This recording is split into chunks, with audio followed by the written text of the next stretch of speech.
Dear friends, आज हम आपको नई राष्ट्रीय शिक्षा नीति 2020 के बारे में बताएंगे। पहला पॉइंट, नई राष्ट्रीय शिक्षा नीति 2020 का परिचय। नई राष्ट्रीय शिक्षा नीति 2020 में 34 साल बाद बदलाव किया गया है।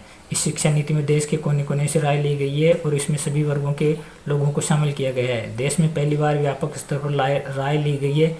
1986 में national policy on education (NPE) को लाया गया था। इसके पश्चात 1992 में इसमें थोड़ा संशोधन किया गया था। इसके बाद सरकार ने 2 कमेटी बनाई, जिसमें साल 2016 में TSR सुब्रमण्यम कमेटी ने अपनी रिपोर्ट सौंपी। इसके बाद इसरो के वैज्ञानिक रह चुके डॉक्टर के कस्तूरीरंगन कमेटी की रिपोर्ट 31 मई 2019 में मिली।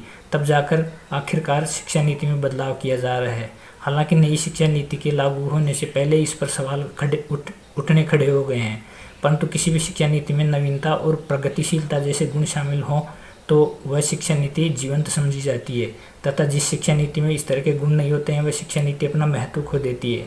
दूसरा पॉइंट, नई राष्ट्रीय शिक्षा नीति 2020। पहला मुख्य बदलाव, नई राष्ट्रीय शिक्षा नीति में 10+2 के फॉर्मेट को पूरी तरह समाप्त कर दिया गया है।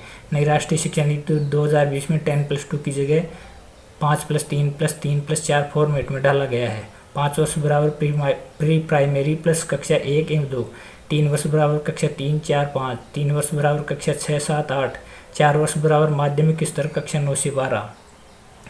इसके अलावा स्कूलों में कला, वाणिज्य, विज्ञान विषयों का कोई कठोर पालन नहीं होगा। छात्र अब चाहे जो पाठ्यक्रम को ले सकते हैं।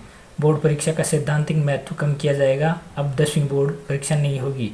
बोर्ड परीक्षा के स्थान पर वास्तविक ज्ञान की परख की जाएगी। कक्षा 5 तक मातृभाषा, स्थानीय भाषा और राष्ट्रभाषा में पढ़ाया जाएगा। बाकी विषय चाहे वो अंग्रेजी क्यों न हो, एक सब्जेक्ट के रूप में पढ़ाया जाएगा। अब सिर्फ 12वीं बोर्ड की परीक्षा देनी होगी। पहले 10वीं बोर्ड की परीक्षा देनी होती थी, परंतु अब नहीं देनी होगी। कक्षा 9वीं से 12वीं क्लास तक सेमेस्टर में परीक्षा होगी। मल्टीपल एंट्री और एग्जिट सिस्टम में पहले साल के बाद सर्टिफिकेट, दूसरे साल के बाद डिप्लोमा और 3 साल बाद डिग्री दी जाएगी। अब बीच में पढ़ाई छोड़ने वालों को नहीं होगा नुकसान। आज अगर 4 सेमेस्टर या 6 सेमेस्टर पढ़ने के बाद कोई भी किसी कारणवश आगे नहीं पढ़ पाता है तो पुरानी शिक्षा नीति के तहत सिस्टम से बाहर हो जाता है। लेकिन नई राष्ट्रीय शिक्षा नीति 2020 में मल्टीपल एंट्री और एग्जिट सिस्टम के कारण सिस्टम से बाहर नहीं हो पाता है। तीसरा पॉइंट, ग्रेजुएट लेवल पर आधी पढ़ाई बेकार नहीं जाएगी। मल्टीपल एंट्री में जैसे बैंक को सेविंग अकाउंट होता है, वैसे ही डिजी लॉकर की मदद से फर्स्ट ईयर और सेकंड ईयर के क्रेडिट जमा होंगे। यानी अगर तीसरे साल में आप किसी कारण से ब्रेक लेना चाहते हैं तो आपको फर्स्ट ईयर की जगह सीधे 3rd ईयर में एडमिशन मिल जाएगा, क्योंकि एकेडमिक क्रेडिट बैंक में पहले से ही आपके क्रेडिट मौजूद होंगे। जो लोग अगर 4 साल डिग्री प्रोग्राम करेंगे उनके लिए सीधे PhD में जाने की सुविधा दी गई है। जो रिसर्च में जाना चाहते हैं उनके लिए यही अवस्था है, यानी 3 साल डिग्री के साथ 1 साल पोस्ट ग्रेजुएट करके MPhil की जरूरत नहीं होगी। चौथा पॉइंट, ग्रेडेड ऑटोनॉमी। देश में एफिलेटेड कॉलेजों की संख्या लगभग बढ़ती जा रही है। किसी यूनिवर्सिटीज़ में तो ये संख्या 800 तक पहुंच चुकी है, जिससे शिक्षा की गुणवत्ता में गिरावट आती है। अब ग्रेडेड ऑटोनॉमी की व्यवस्था से ग्रेडिंग सिस्टम के हिसाब से होगी, यानी जिसकी ग्रेड A+ होगी उन्हें ज़्यादा कॉलेज मिलेंगे, वहीं इसी तरह बाकी ग्रेड्स को भी ऑटोनॉमी मिलेगी। 5वां पॉइंट, इंजीनियरिंग के साथ सीख सकते हैं म्यूजिक।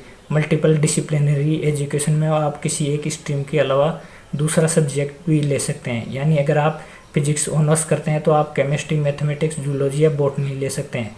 उसके साथ फैशन डिज़ाइनिंग नहीं ली जा सकती थी, लेकिन अब मेजर प्रोग्राम के अलावा माइनर प्रोग्राम भी लिए जा सकते हैं। इससे उन्हें फ़ायदा होगा जो ड्रॉप आउट हो जाते हैं। वहीं कई दूसरे विषयों में रुचि रखने वालों के लिए भी ये फायदेमंद होगा। 6वां पॉइंट, नई राष्ट्रीय शिक्षा नीति 2020 की अन्य महत्वपूर्ण बातें। हर बच्चे के लर्निंग आउटकम को ट्रैक करना होगा। इसके अलावा नेशनल असेसमेंट सेंटर, जिसका नाम परख रखा गया है, उसमें बताया जाएगा कि बच्चों को परखने के लिए क्या करना चाहिए। नेशनल टेस्टिंग एजेंसी हर कॉलेज और यूनिवर्सिटी को एक एंट्रेंस एग्जामिनेशन ऑफर करेगी, ताकि बच्चे एक कॉमन एग्जाम से यूनिवर्सिटी में एडमिशन ले सकें। टीचर्स के लिए एक नेशनल प्रोफेशनल स्टैंडर्ड तैयार किया जाएगा, जिससे टीचर्स का रोल क्या है और उन्हें किस बेंचमार्क तक पहुंचना है, इसे तय किया जाएगा। ये पूरे देश में लागू होगा। स्कूल पॉलिसी में लिखा गया है कि जब भी बच्चा 12वीं पास करके निकलेगा तो वो अपनी एक स्किल में माहिर होकर जाएगा, यानी जिसमें वो सबसे सफल है वो स्किल उसे पता होगी। नई राष्ट्रीय शिक्षा नीति 2020 विदेशी यूनिवर्सिटीज़ को भी भारत में आने का न्योता देती है। ये तभी फायदेमंद होगा जब क्वालिटी एजुकेशन वाली यूनिवर्सिटीज़ पहुंचेगी और उनकी फीस आए बच्चे की लिमिट में होगी। ये ध्यान देना ज़रूरी होगा कि विदेश की कई यूनिवर्सिटी बढ़िया एजुकेशन नहीं दे रही है। अभी हमारे यहाँ डीम्ड यूनिवर्सिटी, सेंट्रल यूनिवर्सिटी और स्टैंड अलोन इंस्टीट्यूशन के लिए अलग अलग नियम हैं। नई राष्ट्रीय शिक्षा नीति 2020 के तहत सभी के लिए नियम समान होगा। हायर एजुकेशन में एनरोलमेंट रेशियो 50% हो जाएगा। 50% शिक्षार्थियों को व्यावसायिक शिक्षा में शामिल होना होगा। 7वां पॉइंट, नई राष्ट्रीय शिक्षा नीति 2020 में इतने बड़े पैमाने पर ली गई राय। इस शिक्षा नीति के लिए कितने बड़े स्तर पर रायशुमारी की गई थी, इसका अंदाज़ा इन आंकड़ों से सहज ही लगाया जा सकता है। इसके लिए 2.5 लाख ग्राम पंचायतों, 6,600 ब्लॉक्स, 674 जिलों से सलाह ली गई थी। 8वां पॉइंट, निष्कर्ष, नई राष्ट्रीय शिक्षा नीति 2020 तो सही मायनों में एक कागजों का पुलिंदा है। कोई भी शिक्षा नीति मृतक के समान है। इसको सजीव सक्रिय तो सरकार, शिक्षा संस्थान के संचालक, शिक्षकों, छात्रों, माता पिता व अभिभावकों के हाथ में है। यदि शिक्षा नीति बुरी भी होती है तो सरकार, शिक्षा संस्थान के संचालक, शिक्षक, छात्र एवं माता पिता उसका अच्छा उपयोग कर सकते हैं। जैसे सांप के विष से हम इंजेक्शन भी बना लेते हैं। नई राष्ट्रीय शिक्षा नीति 2020 की सफलता हमारे हाथों में ही है। यदि इसमें कोई विसंगतियां हैं तो समय समय पर सामने आने पर यदि उनका निराकरण करते रहेंगे तो इस शिक्षा नीति से हम फायदा उठा सकते हैं। यदि किसी एक के सहारे अर्थात शिक्षा संस्थानों, शिक्षकों के सहारे इस शिक्षा नीति को छोड़ देंगे तो वही परिणाम होगा जो वर्तमान शिक्षा प्रणाली का सामने आ रहा है। अंत में मेरा आपसे ये निवेदन है कि इस वीडियो में जो बात पसंद आई हो उसे कमेंट करके बताएं और इस वीडियो को लाइक, कमेंट और शेयर करें। धन्यवाद।